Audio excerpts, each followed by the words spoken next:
También entendemos que Dios no puede hacer nada en la tierra si no es por alguien que se lo pide, ora, intercede y lo da a luz en el Espíritu. También, terminamos con el don de la intercesión. Vamos con la intercesión profética. ¿Qué es la intercesión profética? Es hacer una declaración. Es interceder proféticamente o hacer algo en el terreno natural bajo la dirección del Espíritu Santo, que prepara un camino para un movimiento en el terreno espiritual que afecta el ámbito natural. Cuando hablamos de algo profético, estamos hablando de algo sobrenatural de Dios.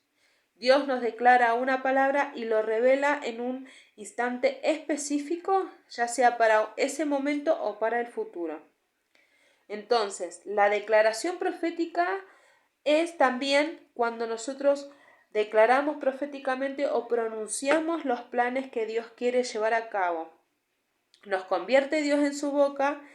Amén. Entonces, Isaías capítulo 55, versículo 11 dice: Así será mi palabra que sale de mi boca, no volverá a mí vacía, sino que hará lo que yo quiera y será prosperada en aquello para lo cual la envié. Dios va a llevar a cabo todo aquello que está en su mente y en su corazón, por lo tanto, cuando declaremos algo debe ser lo mismo que Él habla. Entonces, ¿qué es la intercesión profética? Es una declaración, es interceder proféticamente, es decir o hacer algo en el terreno natural bajo la dirección del Espíritu Santo. Y la declaración profética es cuando nosotros pronunciamos los planes de Dios que quiere llevar a cabo. Ahí nos convertimos nosotros en su boca, como habla en el libro de Isaías 55:11 que lo acabamos de leer. ¿Qué hace la confesión del creyente? Hebreos capítulo 3 versículo 1 dice: Por tanto, hermanos santos participantes del llamamiento celestial, considerad al apóstol y sumo sacerdote de nuestra profesión, Cristo Jesús. Sabemos que la profesión del creyente, dice la palabra confesión, en el vocablo griego significa decir lo mismo. La verdadera confesión bíblica es decir lo mismo que Dios dice, y si Dios lo dice, eso se cumplirá. Entonces, entendemos que la confesión del creyente significa decir lo mismo o confesar bíblicamente lo que Dios dice, y si Dios lo dice, Él lo cumple. La palabra de Dios es llamada también semilla o simiente. Primera de Pedro, versículo 1-23 dice: Pues habéis renacido no de simiente corruptible, sino de incorruptible, por la palabra de Dios que vive y permanece para siempre. La palabra, por ejemplo, sabemos que la palabra determinar significa decretar o decir. Nosotros sabemos y entendemos que el poder que tiene la palabra, la intercesión profética habla mucho y es algo importante que nosotros debemos entender, porque sabemos el poder que tiene la palabra cuando nosotros la declaramos y cuando la profetizamos. También, como les leía recién, la palabra de Dios es llamada simiente o semilla. Como dice que la palabra en el libro de Job, capítulo 22, versículo 28 dice: Asimismo, lo que tú determines se realizará, y sobre tus caminos resplandecerá la luz. Es importante que nosotros entendamos el poder que tiene todo lo que nosotros oramos, lo que nosotros intercedemos. Vemos en el libro de Ezequiel, cuando Dios envía a Ezequiel a profetizar sobre los huesos secos. Ezequiel recibe una orden de parte de Dios para profetizar sobre los huesos secos, con instrucciones específicas de cómo hacerlo. Eso es un ejemplo de la declaración profética.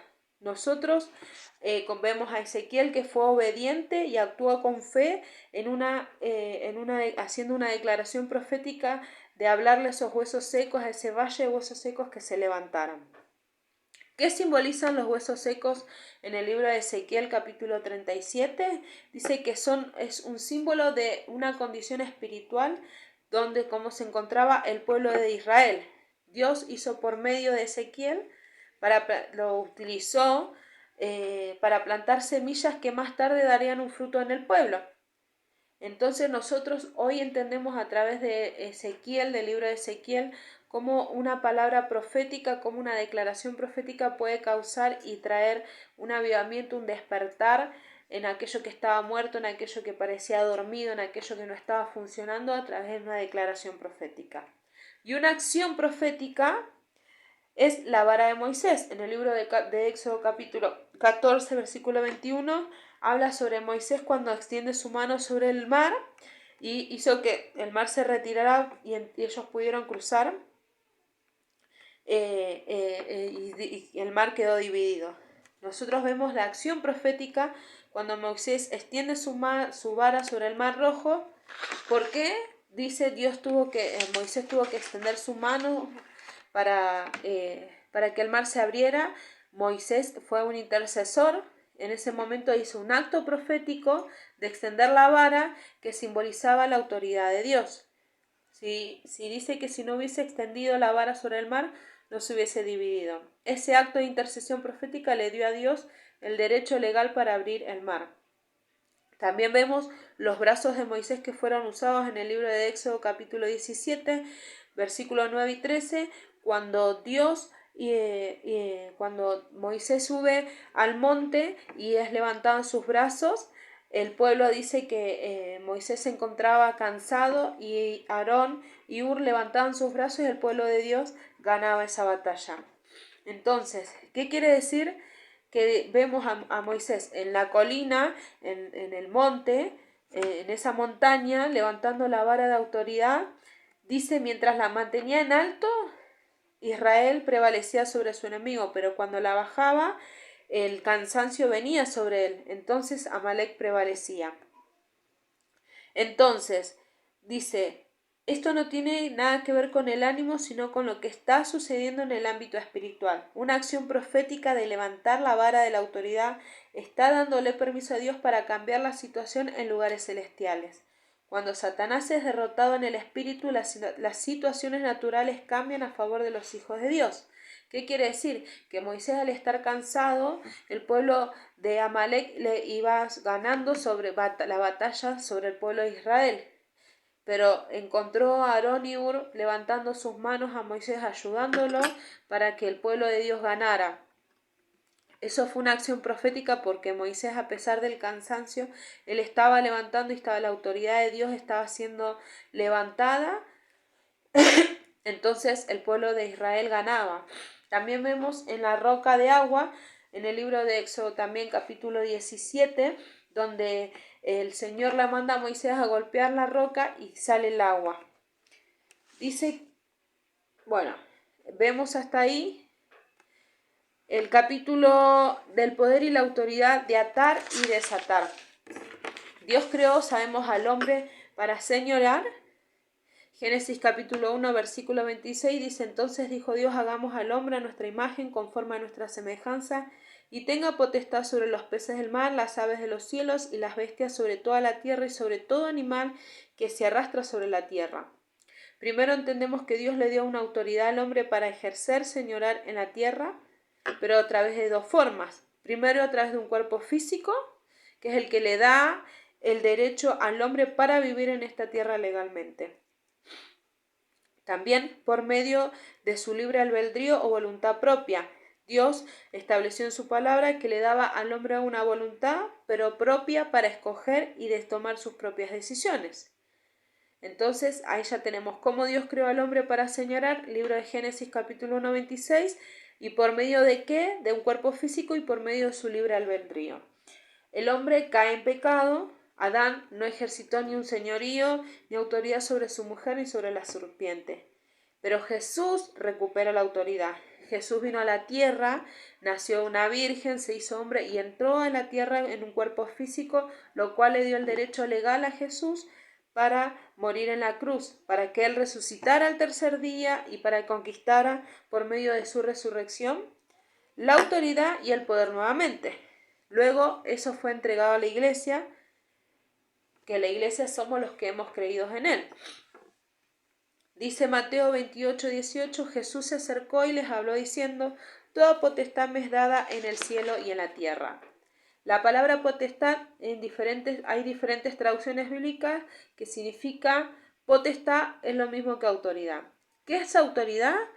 Dice que es un derecho legal delegado para ejercer dominio y señorío con un poder de respaldo. O sea, ¿qué es autoridad entonces? Es un derecho legal delegado para ejercer dominio y señorío con un poder de respaldo. El respaldo de Dios, obviamente. ¿Qué es un poder? Es la autoridad o la habilidad o la facultad para hacer cualquier acto o hecho con el derecho legal del otorgante. Dios le da el derecho legal a la iglesia. ¿Qué es un poder legal? Un poder legal es un instrumento escrito por una persona como principal, donde señala a otro como agente y le confiere una autoridad para llevar a cabo o ejecutar ciertos actos específicos en lugar o en nombre del principal. Cuando el principal muere, automáticamente se delega ese poder a la gente para que actúe en nombre de éste. ¿Qué quiere decir? Que Dios le dio un derecho legal a Jesús como principal, donde señala y le da la autoridad para llevar a cabo y ejecutar actos específicos en su nombre. Cuando Jesús muere, ese derecho legal es dado a la iglesia.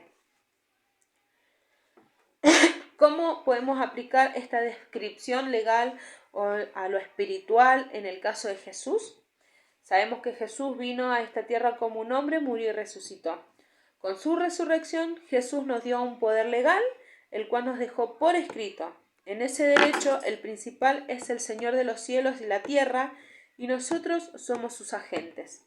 Él nos confió su autoridad para llevar a cabo o ejecutar actos en su nombre, en el nombre de Jesús. Hay dos tipos de poder legal, por ejemplo, un poder específico, que es un poder dado para actuar solamente en ciertos casos específicos en lugar del otorgante. Un poder general, que este es el poder que es dado para actuar y ejecutar cualquier acto en nombre del otorgante. Por ejemplo, Jesús nos delega ese poder legal o general para echar fuera demonios. Vemos en el libro de Lucas capítulo 10, versículo 18, donde dice, les dijo, yo veía a Satanás caer del cielo como un rayo. Os doy potestad de pisotar serpientes y escorpiones y sobre toda fuerza del enemigo y nada nos dañará. ¿Qué significa la palabra hollar? Significa pisotear, machacar o machucar, pisar o pisotear con el pie. Un poder que nos respalda, dice Hechos capítulo 1 versículo 8, dice, pero recibiréis poder cuando haya venido sobre vosotros el Espíritu Santo y me seréis testigos. En Jerusalén, en toda Judea, en Samaria y hasta lo último de la tierra. El poder que nos respalda a nosotros como iglesia, como hijos para ejecutar la autoridad en la tierra, es dado cuando el Espíritu Santo viene sobre nosotros. Ese poder se recibe cuando somos llenos del Espíritu y una señal de que esto ocurre es la evidencia de hablar en lenguas. O sea, como nosotros sabemos que hemos recibido el Espíritu Santo, una de las formas es mediante el hablar en lenguas. No significa que el que no hable en lenguas no haya recibido el Espíritu. Amén. Por ejemplo, ¿cuál es el poder legal general que Jesús nos dejó escrito? En Mateo 16, 19, donde dice, y a ti te daré las llaves del reino de los cielos. Todo lo que ates en la tierra será atado en los cielos, y todo lo que desates en la tierra será desatado en los cielos. ¿Qué significa la palabra atar? Significa restringir, arrestar, cerrar, ligar, prohibir, declarar ilegal o ilegítimo, impropio. O sea, que el atar está ligado a la intercesión. Entonces sabemos que nosotros por medio de la intercesión atamos al enemigo y restringimos y prohibimos y dejamos ilegal todo lo que el enemigo quiera hacer. ¿Qué significa la palabra desatar? Dice que la palabra desatar significa desligar, liberar, soltar, deshacer, permitir, dar permiso a que opere, desamarrar o declarar algo legítimo o legal, declarar algo propio, abrir y quitar. En el momento en que Jesús a nosotros como iglesia, como hijos, nos dio su autoridad, nos hizo responsables de nuestros hechos y de todo aquello que sucede a nuestro alrededor. Ya Jesús no es más el responsable de nuestros actos porque Él nos ha dado todo lo que nosotros necesitamos para que nosotros tengamos la victoria. Por eso nosotros no podemos culpar a nadie de lo que nos pasa, de la condición en la que nosotros estamos, porque Él nos ha dado el poder ya para atar y desatar. O sea, nosotros tenemos la autoridad como hijos, como intercesores para hacerlo. Amén. ¿Cómo atamos y desatamos? Por medio de la intercesión, o sea que no nos queda otra que interceder. La intercesión es el medio por el cual nosotros podemos cerrar o abrir, prohibir o permitir atar al diablo y desamarrar a una persona atada a él. Dice que Dios no puede resistir al enemigo. Dios no puede resistir a Satanás. Somos nosotros los creyentes los que estamos llamados a resistir al diablo. ¿Qué quiere decir esto? Que Dios no va a venir por nosotros a resistir. Nosotros tenemos que ser fuertes y resistir al diablo. Por medio de la revelación. Jesús habla en Mateo 16:17, dice: Entonces le respondió Jesús: Bienaventurado eres Simón, hijo de Jonás, porque no te lo reveló carne ni sangre, sino mi Padre que está en los cielos. ¿Qué es la revelación? Dice, significa desnudar o desvelar una verdad que está escondida. La revelación es un acto de Dios por medio del cual comunica a nuestro espíritu y a nuestra mente, una verdad que no habíamos conocido antes. No es algo que no existía, sino una verdad que ha estado en la Biblia, pero que nunca habíamos visto o entendido. ¿Quiénes tienen la llave del reino? Las llaves del reino las tienen aquellos creyentes que han recibido la revelación de la palabra. Hay individuos, dice, que han querido usar esta autoridad y han resultado avergonzados por no tener una revelación de lo que se está haciendo. Hechos 19:13, pero algunos de los judíos exorcistas ambulantes intentaron invocar el nombre del Señor Jesús sobre los que tenían espíritus malos, diciendo: Os conjuro por Jesús el que predica Pablo. Cada vez que Dios nos da la revelación de una verdad que no conocíamos o no habíamos entendido, nos está dando una llave para abrir una puerta en el espíritu. ¿Por qué Jesús le dio la llave a Pedro? La llave de los cielos. Es porque fue el único que recibió la revelación de parte de Dios. Como le dice que habíamos leído, no se lo reveló sangre ni carne. O sea, Pedro recibió una revelación. ¿Por qué muchas personas o creyentes no recibimos a veces la revelación de Dios? Dice que aunque Dios quiere darnos revelación o conocimiento de toda su palabra, no todos estamos dispuestos o preparados para recibir nuevas verdades. Dice Mateo capítulo 13, versículo 11, Él respondiendo les dijo: Porque a vosotros os es dado saber de los misterios del reino de los cielos, pero a ellos no les es dado. Dios no revela su misterio a todo el mundo, sino a aquellos que anhelan y deseen conocer más de Él con todo su corazón. O sea, Dios a quien revela sus misterios o a quienes a quien Dios puede revelar sus misterios, a aquellos a que anhelan y deseen conocer más de Él con todo su corazón. ¿Quiénes reciben la revelación de Dios? Lucas 10:21 dice: En aquella misma hora Jesús se regocijó en el Espíritu y dijo: Yo te alabo, Padre, Señor de los cielos y de la tierra, porque escondiste estas cosas de los sabios y entendidos y las has revelado a los niños. Sí, Padre, porque así te agradó. En el versículo donde habla de la palabra niño, no habla específicamente de un niño de edad, sino de la mente y tener el corazón de un niño que es humilde y manso y enseñable, que Dios puede enseñar y puede revelarse. ¿Qué produce la revelación de la palabra de un creyente? Esto es algo importante. Lo que produce la revelación de la palabra cambia su naturaleza y su destino. También dice, lo convierte en un guerrero. Porque dice en el libro de Mateo 16, versículo 18, y yo también te digo que tú eres Pedro, y sobre esta roca edificaré mi iglesia, y las puertas del Hades no la dominarán. Sabemos que Dios le cambia el nombre de Simón a Pedro, porque significa, dice, que la revelación de Dios cambió la naturaleza y el destino de Pedro. Así hace la revelación.